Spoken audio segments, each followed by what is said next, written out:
भारत और चीन के बीच जो 60 साल पुराना बॉर्डर विवाद है ना, उसमें एक बहुत ही चौंकाने वाली खबर आई है। कुछ रिपोर्ट्स बता रही हैं कि चीन ने एक ऐसा ऑफर दिया है जो शायद सब कुछ बदल सकता है। तो चलिए इस मामले की तह तक चलते हैं और समझते हैं कि ये वाकई शांति का एक मौका है या फिर कोई गहरी साजिश। तो सबसे बड़ा सवाल यही उठता है कि क्या ये 62 साल के बाद वाकई एक शांति समझौते की पहल है या फिर भारत के लिए बिछाया गया एक बहुत ही बड़ा डिप्लोमैटिक ट्रैप। हाल ही में कुछ रिपोर्ट सामने आई हैं जिनसे पता चलता है कि चीन ने भारत को एक ऐसा ऑफर दिया है जो आज से पहले कभी नहीं दिया गया। एक ऐसा ऑफर जो सुनने में, सच कहूं तो, यकीन करने जैसा नहीं लगता। तो ये ऑफर है क्या?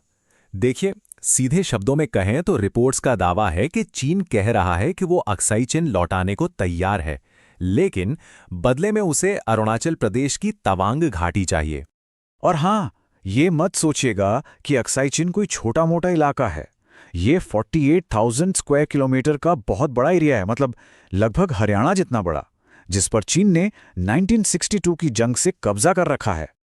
लेकिन जैसा कि ऐसी डील्स में होता है, इस बड़े ही आकर्षक से दिख रहे ऑफर के साथ एक बहुत बड़ा कैच भी है, और यहीं से ये कहानी और भी ज्यादा दिलचस्प हो जाती है। इस पूरी सिचुएशन को एक एनालॉजी से बहुत अच्छे से समझाया गया है। जरा सोचिए, ये तो ऐसा हुआ कि कोई चोर पहले आपकी गाड़ी चुराए और फिर कहे कि मैं गाड़ी वापस कर दूंगा, बस तुम अपना घर मेरे नाम कर दो। चीन भी वही कर रहा है। जो जमीन उसने हमसे छीनी थी, उसे लौटाने के बदले में वो हमारी ही और जमीन मांग रहा है। इसी को कहा जाता है डिप्लोमैटिक लॉलीपॉप। मतलब एक ऐसी मीठी गोली जो दिखने में तो बहुत अच्छी लगती है, लेकिन असल में भारत को एक बड़े स्ट्रेटेजिक नुकसान में फंसाने के लिए दी जा रही है। तो सवाल ये है कि आखिर चीन को ऐसी क्या आफत आ गई कि वो अचानक ऐसा प्रस्ताव दे रहा है? वो कौन सी मजबूरियां हैं जो ड्रैगन को बातचीत की टेबल पर आने के लिए फोर्स कर रही हैं? देखिए, इस विश्लेषण के मुताबिक चीन इस वक्त कई मोर्चों पर बुरी तरह फंसा हुआ है।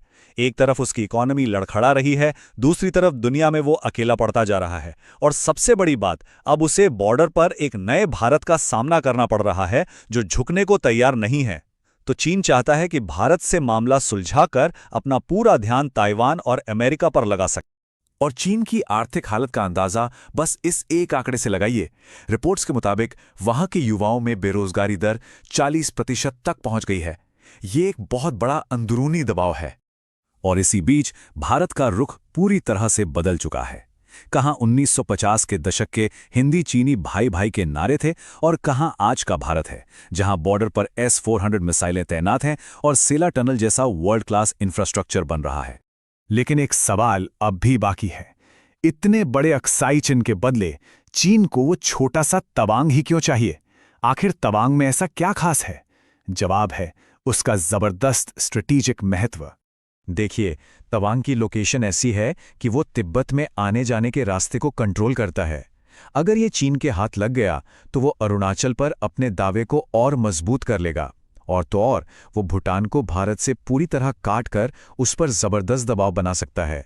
लेकिन असली खेल मिलिट्री से भी बड़ा है। वो है आध्यात्मिक और राजनीतिक। तवांग में बौद्ध धर्म के बहुत महत्वपूर्ण मठ हैं, और जो तवांग को कंट्रोल करता है वो अगले दलाई लामा के सिलेक्शन प्रोसेस को भी प्रभावित कर सकता है, और यही चीन का सबसे बड़ा टारगेट है। तो इतने बड़े दाम वाले इस ऑफर पर भारत सरकार का क्या रिएक्शन रहा? चलिए देखते हैं। भारत का जवाब रहा पूरी तरह खामोशी। ना तो ऑफर को माना, ना ही उसे ठुकराया। और जानते हैं, कभी कभी खामोशी ही सबसे ताकतवर जवाब होती है। इस खामोशी के पीछे की ताकत को गृह मंत्री अमित शाह के उस बयान से समझा जा सकता है जो उन्होंने संसद में दिया था। ये मौजूदा सरकार का स्टैंड बिल्कुल साफ कर देता है। तो इस चुप्पी से चीन तक संदेश बिल्कुल साफ और जोर से पहुंच गया है। भारत अपनी संप्रभुता यानी सॉवरेनिटी पर कोई समझौता नहीं करता, और अपनी ही जमीन का सौदा तो बिल्कुल नहीं करता। अब जरा इस पूरे मामले को थोड़ा और ऊपर से देखते हैं। ये सिर्फ भारत चीन के बॉर्डर की बात नहीं है, ये चीन के बड़े ग्लोबल गेम का एक हिस्सा है। चीन की स्ट्रैटेजी बिल्कुल साफ नजर आ रही है। स्टेप 1, भारत के साथ बॉर्डर विवाद सुलझा लो। स्टेप 2, अपनी सेना और रिसोर्सेज को वहां से फ्री करो। और स्टेप 3, अपना पूरा ध्यान और ताकत ताइवान और अमेरिका पर झोंक दो। और इस बड़ी स्ट्रैटेजी में एक और बहुत ही हैरान करने वाला एंगल है, और वो है पाकिस्तान। ऐसा माना जा रहा है कि चीन अब पाकिस्तान को एक बोझ, एक लायबिलिटी की तरह देखने लगा है और वो भारत के साथ डील के लिए इतना उतावला है कि शायद वो शक्सगाम वैली से अपना लिंक भी कुर्बान कर सकता है, वही घाटी जो पीओके में है और जिसे पाकिस्तान ने चीन को गिफ्ट कर दिया था। तो आखिर में एक बात तो तय है, एक नया नक्शा खींचा जा रहा है, पूरा जियोपॉलिटिकल सीन बदल रहा है। लेकिन सबसे बड़ा सवाल यही है कि ये नया नक्शा किसकी शर्तों पर बनेगा।